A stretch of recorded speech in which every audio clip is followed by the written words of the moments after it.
Hi, it's Mrs. Pelczarski again from the Tinley Park Public Library. I'm one of the young adult librarians in Youth Services, and I'm back once again to talk about the 2021 Rebecca Caudill Young Readers Book Award list. If you watched my last two videos, you'll know I talked about the first 10 books on the list this year already, and in this video I'll be talking about the next 5. If you missed those, you can check them out on the library's Facebook page or on our YouTube channel. The first book I'll be talking about today is called Nowhere Boy by Catherine Marsh. It alternates between the perspective of two teenage boys and takes place in Brussels, Belgium. Ahmed has recently arrived in Brussels after losing his father at sea in the process of fleeing war-torn Syria. He is alone and afraid in an unfamiliar land. Max is an American boy living abroad with his family and being bullied at his new school, unable to speak French and feeling isolated. The two boys meet when Max discovers that Ahmed, after narrowly escaping smugglers, is living in the basement of Max's house. The two boys bond, and the journey they share is both thrilling and hopeful. Marsh tells a story about friendship and resilience against the woven backdrop of Brussels during the current refugee crisis and the similar circumstances of the city during World War II. The next book I'll be talking about today is called The Miscalculates of Lightning Girl by Stacey McAnulty. Lucy Callahan has acquired number synesthesia. After being struck by lightning, an accident she doesn't remember, the damage done to her brain has given her genius-level mathematical abilities, and she has been homeschooled ever since. Now she's 12 years old and technically ready for college-level courses, but her grandmother insists that she must do at least 1 year of middle school first. Reclusive Lucy is resistant at first, and when she starts school, she initially wants to be as normal as possible. However, she must eventually find a way to navigate through life while still being true to herself. The book is a celebration of friendship, family, math, dogs, and the joy of being different and unique. The next book on the list is Resistance by Jennifer Nielsen.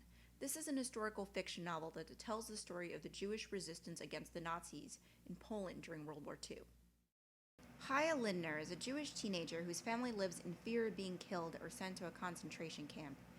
After her younger sister is taken away and her brother disappears, she decides to take matters into her own hands to fight back.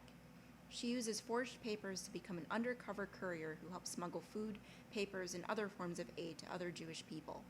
Eventually, she joins a resistance group who regularly infiltrate Nazi territory and raid their supplies. Soon, she learns about an even larger uprising brewing, and Haya heads to Warsaw to join the rebellion and fight to save as many lives as possible. Avid Caudill readers may also remember Nielsen's other books, including A Night Divided, which won the award in 2018, and The False Prince, nominated back in 2015. The next book I'll be talking about today is called Spirit Hunters by Ellen O. If you want a spooky middle grade mystery that takes place in a haunted house, look no further than this book. 12-year-old Harper Rain and her family have just moved to Washington, D.C. in the middle of a sweltering summer. The whole house is unbearably hot due to a broken air conditioner except for her younger brother Michael's room, which is unnaturally cold. Michael claims to have made friends with a boy named Billy, who lives in his room and that only he can see. It isn't long before Harper learns the odd and haunted history of the old house and realizes that her brother's sudden change in behavior is the result of a malevolent spirit. With the help of her new friend Dio and Harper's estranged grandmother, who is a Korean mudang, or shaman, who knows a thing or two about the spiritual world, Harper must save her brother before it's too late.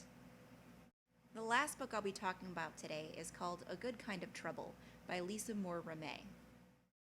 In this middle grade novel, 12-year-old Shayla is navigating the trials of middle school in a suburb of Los Angeles, including changing friendships, running track, and developing crushes. Shayla has always been a rule follower who never likes getting into any sort of trouble. Middle school has brought a new set of challenges, however, including questions about race and what it means when her classmates suddenly think she's not black enough, a sentiment shared by other black students and even her own best friends, who are Japanese American and Latinx.